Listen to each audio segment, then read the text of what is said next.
back to safety. No way this nigga gets away, bruh. No way. His men are surrounded and on the verge of a rout. Oh! Save his troops and buy them some Come on, save him. Until Save him. At Arminius. But Stertinius hurries forth and convinces him to hold back and keep some decorum. Bruh, this series is freaking insane, bro. Follow the Roman Eagle, part 3. This series is absolutely insane. Germanicus Julius, but it is a part of Members Week, so headquarters on the Rhine, mulling the next stage of his war of retribution on the Germanic tribes and their leader Arminius.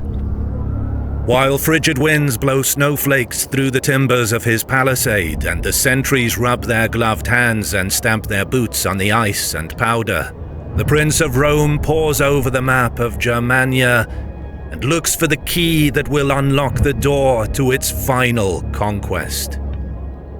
His finger traces the line of the Rhine and its tributary, the Lippe, trying to solve the same problem his father Drusus faced during his own attempt at conquering Germania almost 30 years earlier. Then, as though fortune herself reaches down and touches his shoulder, Germanicus suddenly understands. The water is the key. I understand it now. Taking a hot wine goblet in You should have put it. You should have put it there, History March. I understand it now. The meme. Hand and calling for the Praetorian on guard to summon his generals, Germanicus takes a sip and nods in satisfaction. When the snows melt, the legions will move, and this time they will finish the job. Germania will burn. Imagine if you could time travel into the past with a sponsor.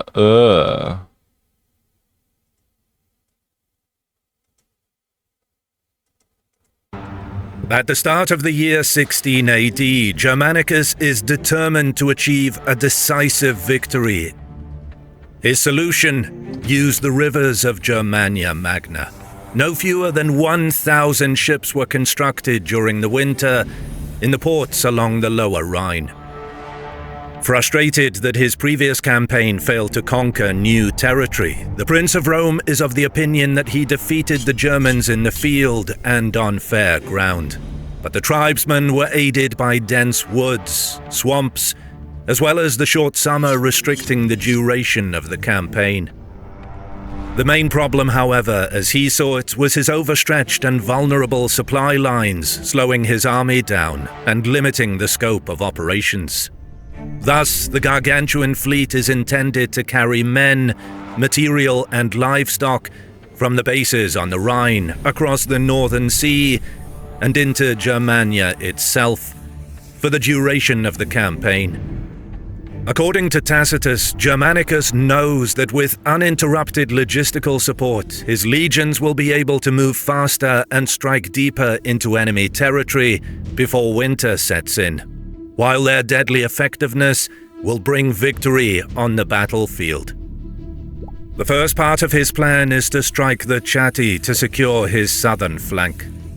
This will be followed by the main thrust along the northern bank of the Lippe, while the fleet will utilize the network of Germania's rivers to supply the advancing armies. He has under his command 8 legions, equivalent number in auxiliaries, cavalry and other allies. In total, over 50,000 fighting men, while another that's a lot. camp followers oversee the baggage train. Damn! This is almost 1/3 of the entire Roman imperial force in 16 AD. Nigga, that's what I'm saying, man. I'm like 50,000? Was not expecting that, bruh. I'm like thinking to myself, like, yo, this is like probably just around 10% of the Roman army, right? Because remember, we saw when the Battle of Teutoburg Forest happened, that was 10% of Rome's army gone, right?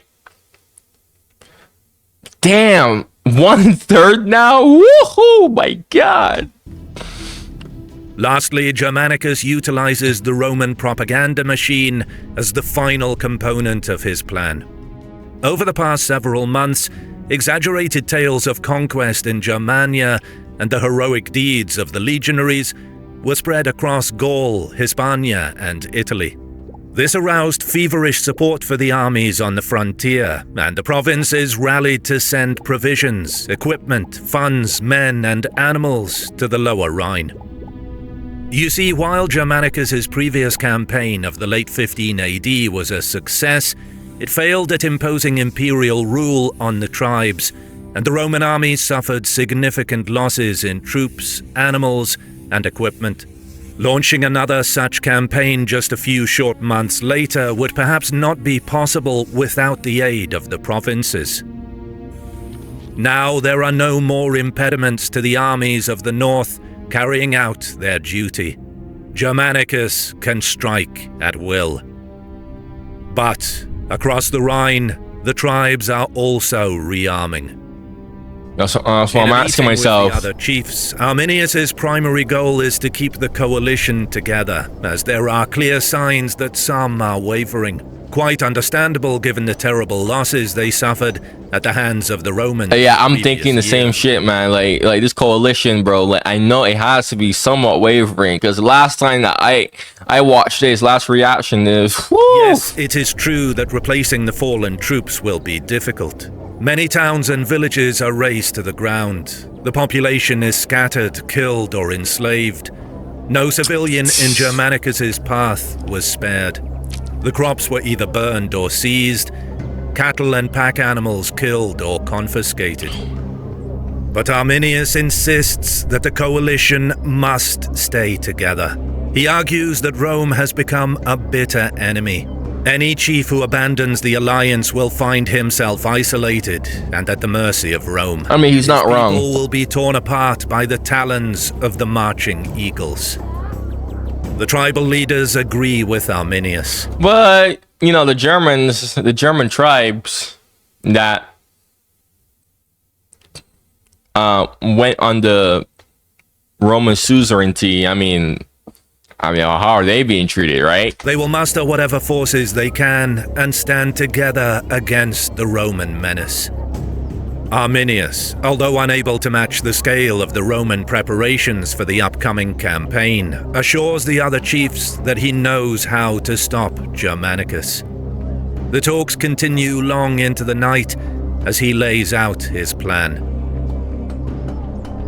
Just days later, news reaches the Rhine that a fort on the Lippe, perhaps Aliso, repaired by Caecina during his retreat the previous year, is besieged by Arminius. With the winter chill still felt in the spring air, Germanicus marches out of Vetera at once to aid the beleaguered garrison. Scout reports state that only a small tribal force was sighted at the fort. But despite this, the Prince of Rome advances with 6 legions, certain that Arminius's main army must be nearby. Legions and provisions board the ships in the Lower Rhine and begin their sea voyage towards the Ems estuary. Germanicus orders his general Gaius Silius to take a flying column across the Rhine from Mogontiacum. His main task is to secure the southern flank in preparation for the main campaign. No forest, so he's good. Silius bogs down, hampered by sudden torrential rains. Eventually, however, the lands of the Chatti, who had risen with Arminius, are aflame once more. The smoke on the horizon, a forewarning to all. During the operation, the wife and daughter of Chief Apus are captured as hostages. With this final humiliation, the Chatti are neutralized and will not be fighting on the side of Arminius in the forthcoming season. Damn! Of the Lippe, word of the approach of Germanicus's overwhelming force spreads far and wide. Arminius 50,000, bruh, before the arrival of the legions, but that's bait. Apparently unwilling to face the Prince of Rome. Once at the fort, Germanicus repairs an altar erected by his father during his own Germanic campaign decades before. Funeral games are held, in his and the fallen legion's honor. But most importantly, fortifications, outposts, barriers and earthworks are repaired and manned between Aliso and Vetera. Germanicus is determined to re-establish total control over the northern bank of the Lippe and use it as a forward base of operations to strike deeper into tribal territory. But curiously, Arminius is nowhere to be seen. Germanicus suspects that his foe has laid a trap somewhere, but despite this he abruptly moves north to meet the fleet that is carrying additional troops and supplies. The ships reach the Ems estuary, but the low water level in the tidal flats prevents them from going upstream and forces them to disembark on the western side of the bay. Work on building a camp and a bridge to reach the eastern shore begins at once. Meanwhile, the cavalry ventures out in search of crossing points to the right bank, from where the army can continue their eastward march.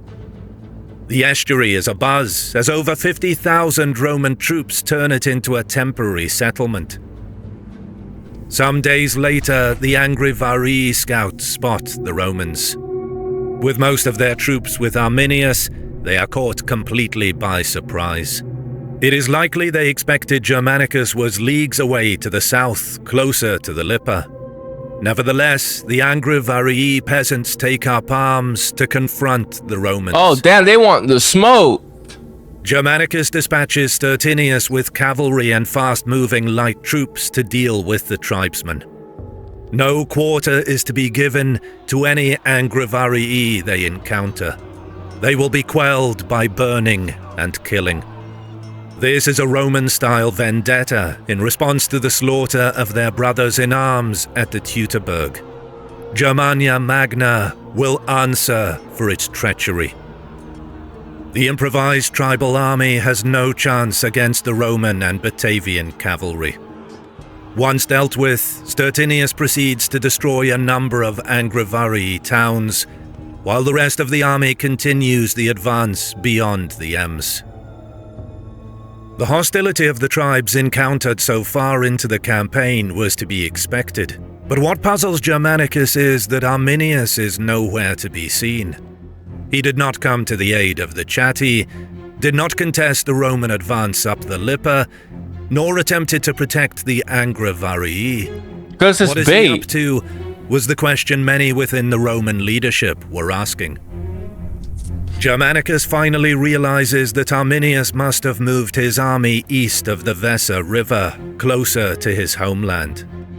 The tribal warlord is baiting the Roman commander to go east, which will stretch his supply lines and drag him into less familiar territory. Yeah, Arminius... that's literally what I was thinking throughout this whole thing. I'm like, okay, Germanicus is still in clear familiar territory. Arminius, because that's what Arminius is like.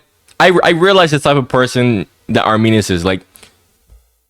He puts you in a position where you don't know where you are, and he has full control of everything. Right?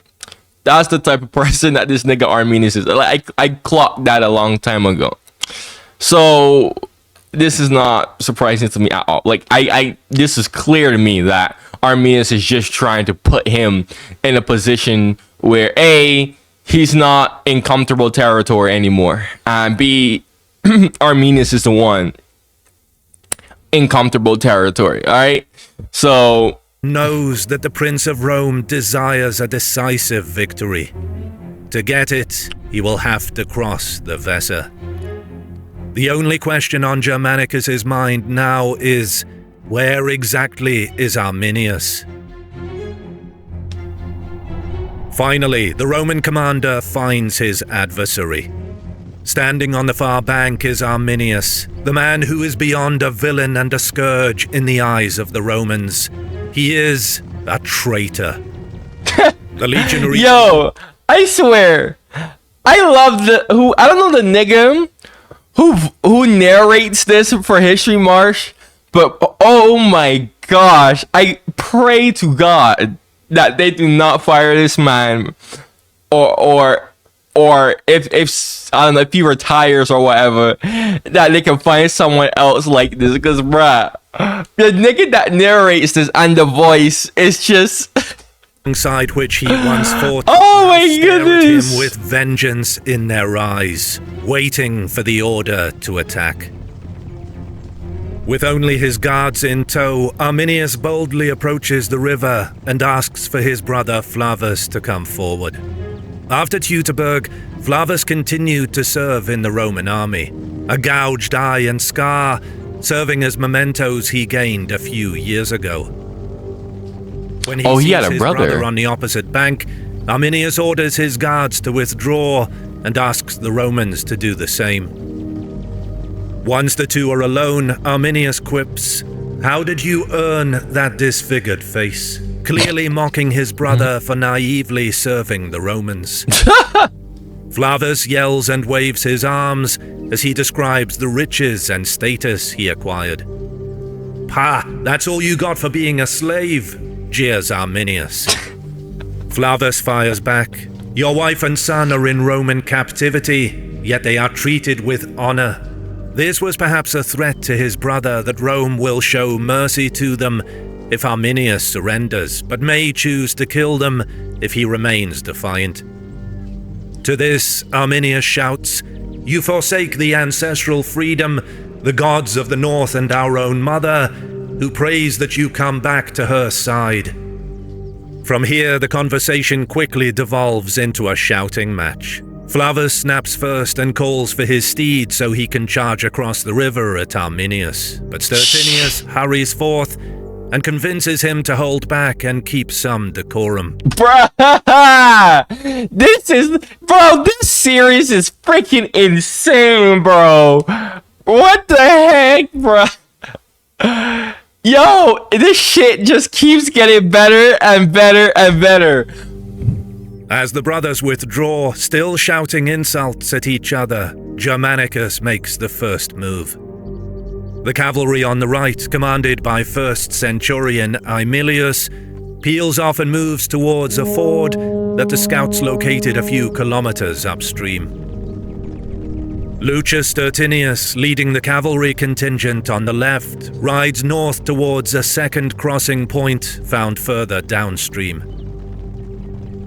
Germanicus places his best cavalry, the Batavians, famous for their riding skills and fighting ability, in the center. Commanded by their chief, Chariovalda, they are to wait for the right moment to strike directly at Arminius's center. Germanicus's main advantage is his infantry, but this advantage is lost because he keeps them in the rear. Aware that Arminius is using the river as a bulwark, the Prince of Rome doesn't want to risk his legionaries in a contested crossing. Like his Roman counterpart, Arminius deploys his infantry in the center, with cavalry on the wings.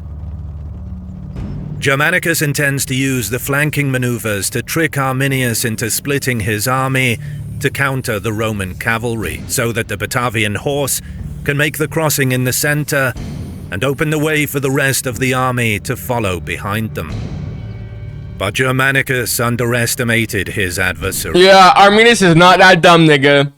Arminius is, yo, I honestly got respect for Arminius, bro. Even though the forest masked the movement of Aemilius and Stertinius, Arminius anticipated the movement of enemy cavalry. Suddenly, he pulls his men back, apparently to avoid being encircled. Having chosen a flat piece of ground that cuts into the forest to his rear, the tribal war chief has plenty of room to redeploy.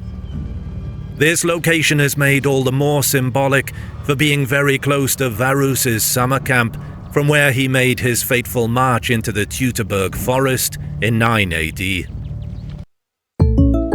With the Lest field in we front of forget, them bro. vacated, the Batavians immediately rode into the river, where the current is most rapid, and make straight for the enemy.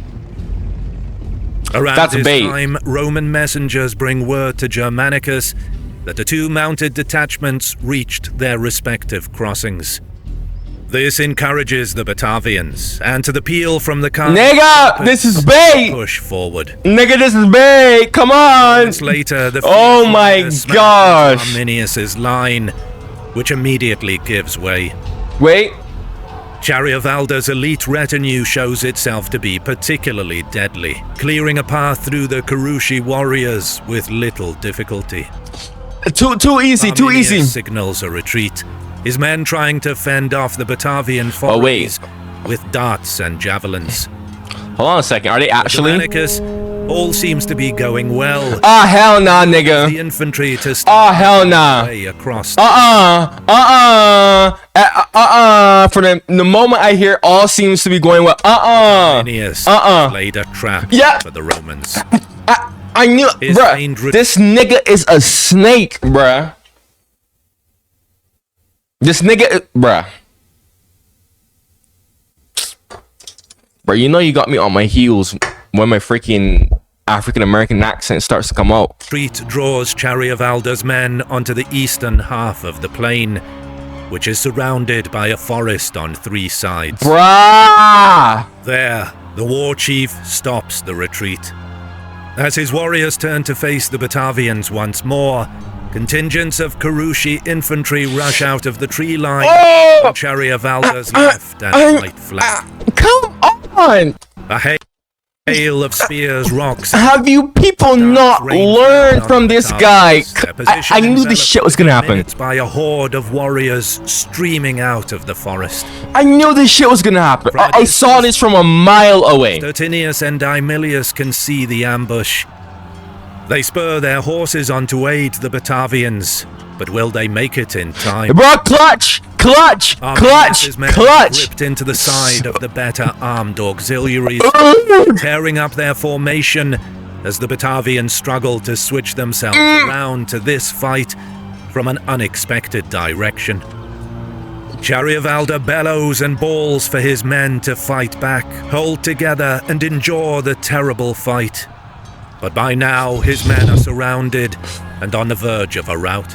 To save his troops and buy them some Come on, time save him! until the Save Roman him! cavalry reaches them, Chariavalda cries out to his retinue to hurl themselves at the enemy in front of them, so that the rest of the men can attempt a breakout towards the river to save themselves. The war chief rushes into the thick of the fighting, blades and clubs slicing, tearing and cudgeling on every inch of the now blood-stained earth. Oh my gosh! What is gonna happen? Chariavalda falls under a wall of darts. No! But his sacrifice buys just enough time Oh! for Stertinius and Aemilius to come to the aid of the rest of the Batavians. Damn, bro. Rest in peace, F. F in chat. Seeing that his men are now pressed from the front and back, orders them to disengage and retreat to the camp in the forest. Bro, do not let this nigga... Likewise, Do not let the this... Roman horse and the battered Batavians retreat the opposite way towards the river. The day is coming to an end, and the Romans have by now began setting up a fortified camp on the eastern bank. With the successful crossing of the Weser, Germanicus has overcome perhaps the biggest hurdle so far. But the loss of Chariavalda and his elite retinue of Batavians is a bitter blow. Perhaps Germanicus expected them to hold their ground for longer until the arrival of Stertinius and Aemilius. But if this was his plan, it failed. The day belongs to Arminius. As night falls, a rider shows up in front of the Roman camp, requesting to speak to their commander. The horseman claims to be a deserter, and he has information to share on the position of Arminius. From him, Germanicus learns that Arminius is encamped in the woods to the east, near a grove sacred to Thor. There, he says, more tribes and allies will join Arminius to drive out the Romans. The tribes from the Weser to the Elbe are united, aware that they must either fight or face extinction. The gods will decide who is worthy through combat. Anticipating a massive tribal army, Germanicus has 2 options: stay and fight, or retreat. But before deciding, the young Caesar disguises himself and sneaks out of his tent to get the measure of the morale of his men. At this most critical point in the war, he did not want to ask his tribunes and centurions for advice and risk being told what he wanted to hear rather than what he needed to hear. Smart nigga. Germanicus wanted to hear for himself the campfire chatter. Wearing animal skin to look like a camp handler, he moves unnoticed amongst the troops. According to Tacitus, Germanicus hears the men speaking highly of him and his handling of the campaign, as well as his fair treatment of the soldiers. The men appear determined to follow their commander into any battle and sacrifice themselves, if needed, to achieve victory.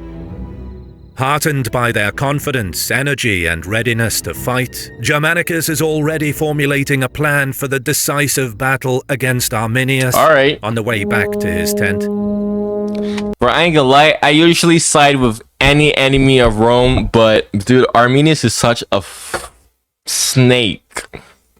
He's such a snake. I just want to see him lose. His hunger for yet more blood is signaled when a lone German rider appears at the wall and, speaking in Latin, offers land, daily pay, and a wife to any Roman who changes sides to fight for Arminius. Speaking Latin's crazy. The sentries mockingly shout, "How the hell did he learn Latin? What? How did he learn Latin in Germania?" "Let battle be given. We will take your lands and carry off your wives." But during this exchange, one of the Roman sentries sees movement. Shadows in the darkness, thousands of them. He alerts the others, and when their eyes adjust, they see the tribesmen arrayed in front of the camp, possibly massing for an attack. Germanicus orders the men to stand ready. But for the next half hour, nothing happens. Finally, the tribesmen turn and retreat to their camp. Perhaps they hope to catch the Romans in their sleep, or were looking for vulnerabilities in the camp defenses to exploit. Whatever the case, they decided not to attack. Come morning, Roman scouts come through with reports that the deserted information was correct. As they crept through the forest last night, at one point they could hear the neighing of horses and the hum of a huge and tumultuous host. It is true, Arminius has gathered his chieftains and will fight the Romans. Germanicus brings his army into the open at once, the decisive battle upon him. For 7 years now, Arminius has existed as a living reminder of Rome's greatest defeat. Facing him in battle has been Germanicus's objective throughout that time.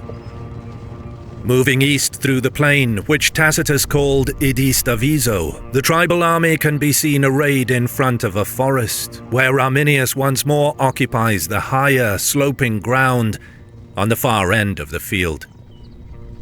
The Roman war machine slowly approaches. Auxiliary cavalry and foot archers are in the vanguard.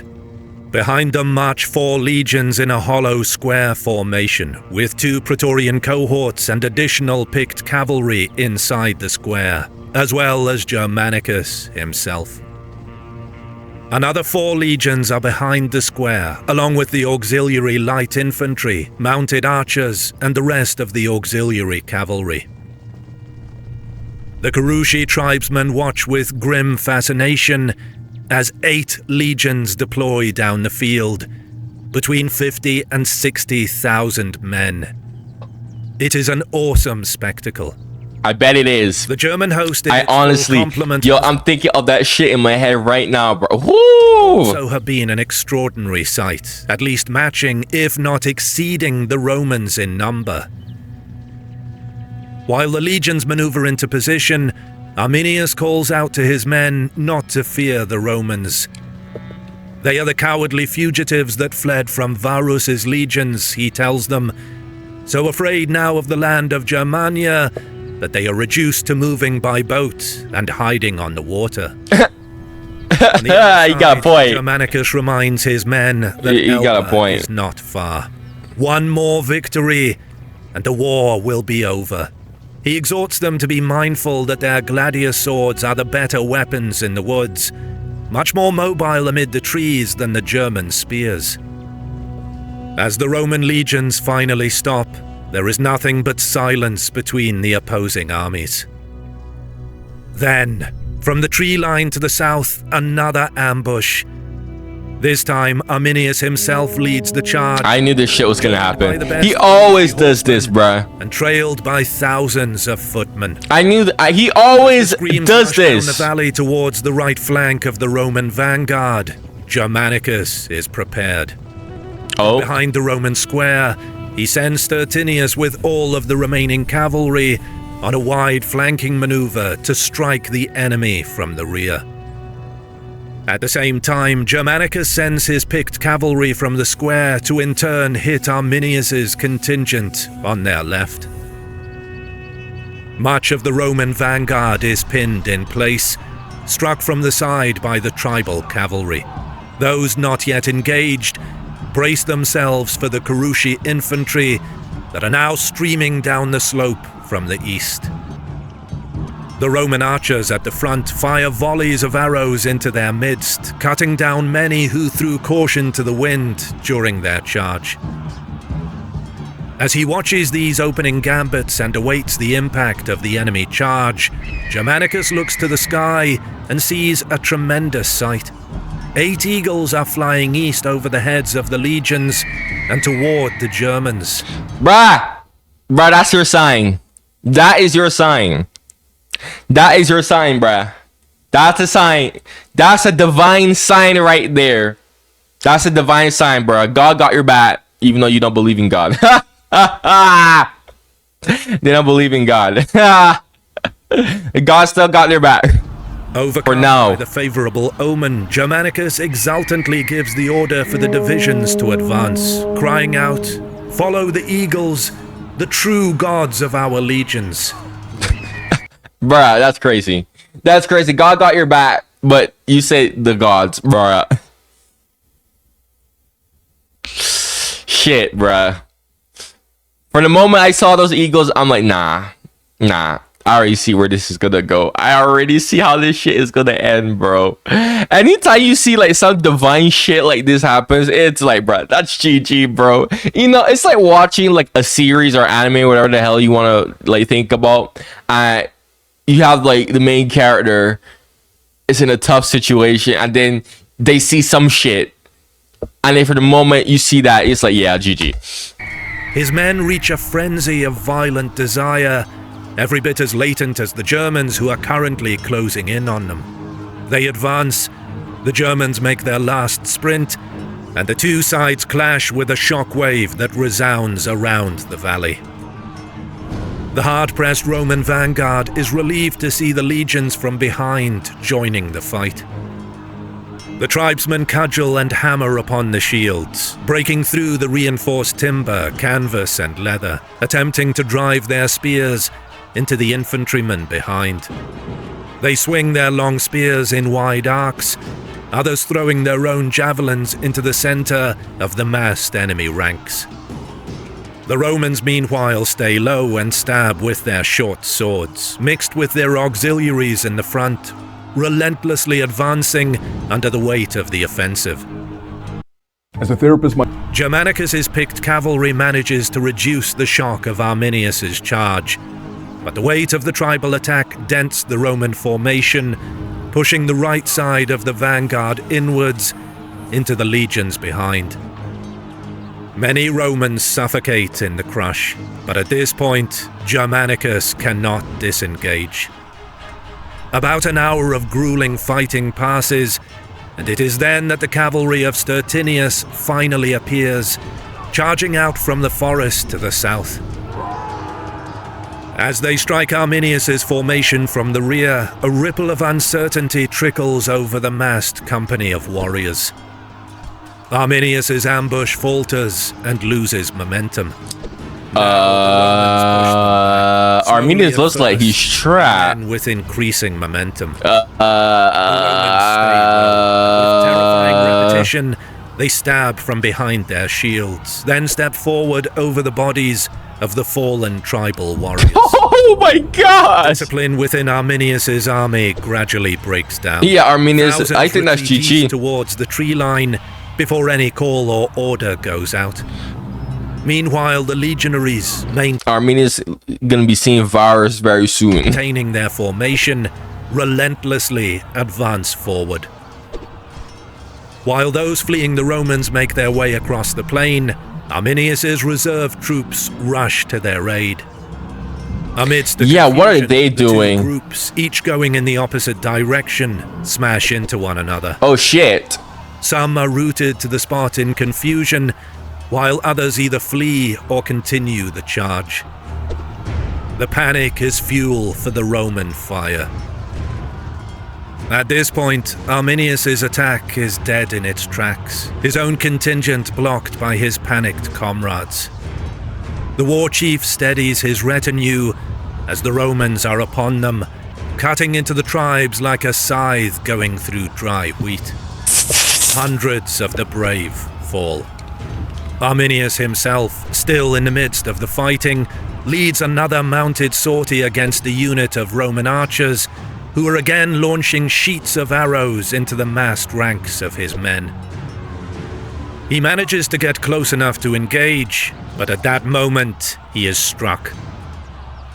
Wounded, Arminius finds himself in the very palm of the Roman army. All his triumphs and defiances are in danger of coming to nothing. Realizing the day is lost, he reaches down to his wound and smears blood on his face to mask his appearance. Then, while his men cry for him to leave the field, he spurs his horse and breaks through the Roman line, back to safety. No way this nigga gets away, bruh! No way! What? What? No way! No way! What? That should have been it! That should have been it! That should have been it. No way, bruh. I'm like, that's GG. That's GG. What? He joins thousands of his kinsmen who are fleeing this plain of death, with tens of thousands of elated and bloodthirsty Roman legionaries sprinting after them. How is he Many who are still slow, alive? exterminated. For the men who saw the skulls of their comrades nailed to trees at Teutoburg are not inclined to show mercy. Tacitus records that the killing only stops with the onset of night. Germanicus can celebrate his legions winning a set-piece battle in the classic fashion, his host of precisely trained killers doing what they do best in the cold light of day. In triumph, he has the legions collect trophies from the battlefield to raise a mound of enemy weapons as a celebration of their triumph, crowned atop with a mocking effigy of a Germanic warrior. The names of the defeated tribes are scrawled at its foot. That's crazy. The Romans are comfortable enough to savor their moment. They celebrate around their victory monument and then march off. Yet, Arminius and his warriors might have fled, but they have not disappeared. They're still Many of them. The nigga is still there, bro. He's still a problem. Yo, Arminius. Bro, Arminius the type of nigga that you would hear in a rap song be like, bro, I'm still around for 10 years and I'm still a problem. Return That's to the literally, battlefield that is literally this nigga, bro. and there they see the commemoration to their humiliation. Enraged, they swear revenge. Unbeknownst to Germanicus, the tribes begin to rally once more. Soon the scouts will shadow his columns again, a repeat of the fate of Varus foremost in their minds. The Prince of Rome, they say, will not leave Germania alive. If you like what you see, This series is freaking absolutely just... Oh my gosh, bro. I don't even know how this is gonna end. I don't think Rome ever conquered Germania, so I don't know. Maybe that's a hint right there. They just occupied the region, but not really like conquered it like they wanted, right? Oh my dude, this is just Look, man, if you like my reactions and you made it all the way here, you have videos that you would love to see my reaction to, comment it in the comments below. Eventually, I will do it. If you're an active viewer of mine, man, this video was a part of Members Week. You know, it's only 99 cents to become a member. Your suggestions are done quicker. Your comments are responded to faster. And a whole bunch of other perks that you would get. Link is going to be in the comments to the video explaining all the perks that you get when you become a channel member. Like I said, I purposely made it cheap for active viewers to stay, you know, my more dedicated viewers can like stay better connected with me, stay in better contact with me. You know, everyone wins something, right? Like I get a little bit of something from you, you get a little bit of something from me back, okay? And nobody isn't like losing anything, right? You know, I spend my time making these videos for you. You know, you spend like a little 99 cents on me. You know, it's nothing, you know, nothing crazy, right? You know, as I get more members, I'm gonna improve all the perks that you get, man. But this series, holy shit, this is the most insane series I've reacted to, hands down. Like I said, bro, if you know any other crazy shit like this, bro, definitely comment it in the comments below, because this is just like, I knew coming into this video that I was gonna be on my toes. Like, bruh. Wow. Just, anyways, man, like the video, subscribe if you're new. Thanks for watching. Check out my other reactions like this, man. Goodbye.